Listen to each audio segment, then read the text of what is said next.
कहानी में पहली ही रात राहुल की पत्नी, जिसे वो 10 सालों से जानता है, उसे बताती है कि वो प्रेग्नेंट है। राहुल को ये सुनकर शौक लगता है। सुहाग रात पर ही मेरी पत्नी कहती है कि वो प्रेग्नेंट है और मैं होने वाले बच्चे का बाप हूँ। लेकिन यह कैसे हो सकता है? मैंने उसे अभी तक छुआ भी नहीं। फिर ये मेरा बच्चा कैसे हो सकता है? जब सच्चाई मेरे सामने आई तब। मेरा नाम राहुल है। आज मैं आपको अपनी कहानी बताने वाला हूँ। मैं करीब 10 साल से एक लड़की को प्यार करता हूँ, निधि को। निधि मेरे घर के पड़ोस में ही रहती है। मुझे उससे पहली नज़र में ही प्यार हो गया था। वो मेरे उस समय का प्यार है जब मैं यह भी नहीं जानता था कि प्यार होता क्या है। मेरा कपड़े का बिजनेस है, काफ़ी अच्छा है। मेरी और कोई भी इच्छा नहीं है सिवाय निधि को अपनी ज़िंदगी में लाने की। हम दोनों अभी तो बहुत अच्छे दोस्त हैं। निधि मुझसे सारी बातें शेयर भी करती है। अभी तक मैंने उससे प्यार का इजहार नहीं किया है। निधि का एक सपना है कि उसे मुंबई जाकर एक्ट्रेस बनना है, फिल्मों या टीवी में। इसीलिए मैंने उसका सपना पूरा करने के लिए उसकी मदद भी की। उसके घर वालों को मनाया और उसे मुंबई में ही छोड़ कर आया था। निधि के पापा उसके बचपन में ही चल बसे थे। उसकी मम्मी के साथ अपने मामा के यहाँ रहती थी। निधि को उस समय शौक लगा था। कुछ दिनों तक वो बोल भी नहीं रही थी। मामा को पापा कह रही थी। उस समय से उसका परिवार निकल गया। वो बुरा समय था उसके लिए। अब मैं चाहता हूँ कि निधि अपना यह सपना पूरा करे, इसीलिए मैं भी उसकी मदद कर रहा हूँ। लेकिन शायद उतना आसान भी नहीं था। निधि 3 सालों से मुंबई में है। मैं उससे बात करता रहता हूँ, कभी कभी मिल भी आता हूँ। मेरे दोस्त मुझसे कहते हैं कि मैं निधि को प्रपोज कर दूँ। ऐसा बहुत बार उनके कहने पर एक रात मैंने निधि को फ़ोन किया। निधि को फ़ोन किया तो उसने वहाँ से कहा, राहुल कहाँ हो तुम? मैंने कहा, निधि मैं राहुल अभी घर पर ही हूँ। वो बोली, घर? मुझे यहाँ एयरपोर्ट पर छोड़ दिया। मुझे कुछ समझ नहीं आया। मैंने बोला, निधि राहुल वो? फिर हाँ बोलो। मैंने बोला कि मुझे तुम्हें कुछ कहना है। ऐसा कहकर मैंने आई लव यू बोल दिया और मेरी खुशी का कोई ठिकाना ही नहीं रहा। जब निधि ने भी आई लव यू टू बोला, राहुल बोला और बोली, मैं आ जा रही हूँ सुबह तुम्हारे पास। सुबह वो भी आई और उसके साथ में उसके मामा भी, शादी की बात करने। मेरे मम्मी पापा मानेंगे या नहीं मानेंगे इसका मुझे पता नहीं था, लेकिन उनके जाने के बाद मम्मी बोली 3 दिन में शादी है। मैंने बोला, इतनी जल्दी?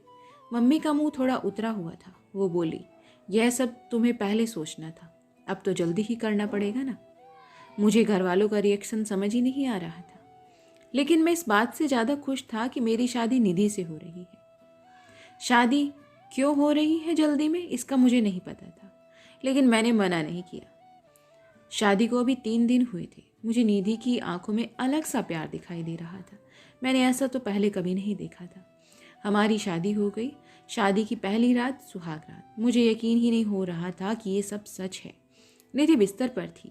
मेरे कमरे का दरवाज़ा लगाते ही वो उठकर मेरे पास आई। निधि ने आकर मुझसे कहा, तुम्हें किसी ने कुछ बताया तो नहीं? मैंने कहा, क्या?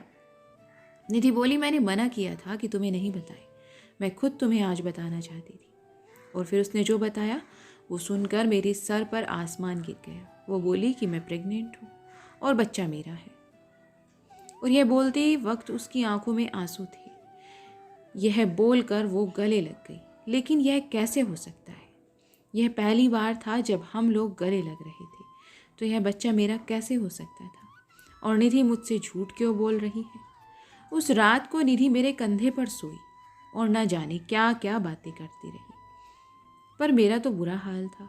अब मुझे समझ आया कि यह शादी इतनी जल्दी में क्यों की गई, क्योंकि निधि ने सभी को बताया था कि ये बच्चा मेरा है। इसीलिए घर वालों ने शादी के लिए इतनी जल्दी में हाँ कहा। मेरा प्यार निधि के लिए बहुत था। अब मुझे ऐसा लग रहा था कि मैं बेवकूफ़ बन गया। पर निधि जब भी ये बोलती उसकी आंखों में सच्चाई ही रहती। बार बार यह भी कहती कि वो मुझसे बहुत प्यार करती है और वो खुश भी बहुत थी। मैंने यह सब 2 महीने तक देखा। इस दौरान मेरे मन में न जाने क्या क्या चल रहा था। फिर एक रात मैंने निधि को कहा कि निधि, ये सब क्या है? ये बच्चा किसका है? वो बोली, राहुल क्या मजाक कर रहे हो? मैंने बोला, निधि मुझे तुम सच बता दो, मैं तुमसे प्यार करता हूँ। ये बच्चा किसका है? मैं इस बच्चे को अपना लूँगा। वो रोने लगी, बोली, क्या बोल रहे हो तुम? मुझे ऐसा समझते हो क्या? तुम कहना क्या चाहते हो? ये तुम्हारा नहीं है? उस रात मेरे सब्र का बांध टूट गया और मैंने निधि को घर से जाने को कह दिया। निधि उसी समय अपने घर रोते हुए चली गई। हमारे घरों में ये बात पता चल गई थी। निधि मेरे प्यार का फ़ायदा उठा रही थी। फिर एक दिन जब निधि अपने घर वालों के साथ डॉक्टर के पास गई, तब एक औरत 55 साल की निधि का पता पूछने मेरी दुकान पर आई। मैंने बोला वो उसका घर है, पर अभी वो नहीं है वहाँ। मैंने पूछा, आपको काम क्या है उससे? वो बोली, मैं निधि उस रात एयरपोर्ट से उस दुर्घटना के बाद अचानक चली गई। मैं पूछना चाहती थी कि वो ठीक तो है या नहीं। मैंने पूछा, कैसी दुर्घटना? वो बोली, एक्सीडेंट, मेरे बेटे राहुल का। मैंने पूछा, राहुल? वो बोली, हाँ, मेरा बेटा राहुल और निधि एक दूसरे से प्यार करते थे। दोनों शादी भी करने वाले थे। निधि के साथ में और राहुल निधि के घर ही आ रहे थे कि रोड क्रॉस करते वक्त मुझे बचाने के लिए मेरा बेटा एक बड़ी बस के नीचे आकर चल बसा। एक्सीडेंट इतना भयानक था कि वो उसी समय चल बसा। निधि वहाँ से चली गई। मैं यह देखने आई कि वो ठीक है ना। अब मुझे ये सब समझ आ गया था। निधि जिससे प्यार करती थी उसका भी नाम राहुल ही था और उसकी आंखों के आगे वो चल रहा था।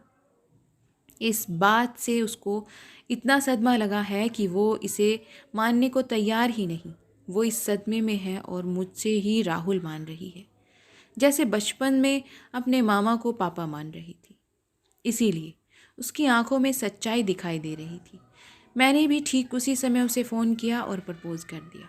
इसीलिए वो इस तरह से बात कर रही थी। उसकी आंखों में जो प्यार है वो इस राहुल के लिए बल्कि उस राहुल के लिए है। मैंने उन्हें निधि से मिलने नहीं दिया और कहा उन्हें कि आप जाएं, मैं उसका पति हूँ, मैं ख्याल रख लूँगा उसका। मैं नहीं चाहता था कि निधि को सब याद आ जाए।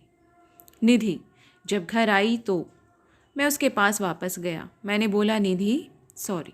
वो रोने लगी, बोली, तुम्हें इस हालत में मुझे खुश रखना चाहिए और तुम मुझे रुला रहे हो।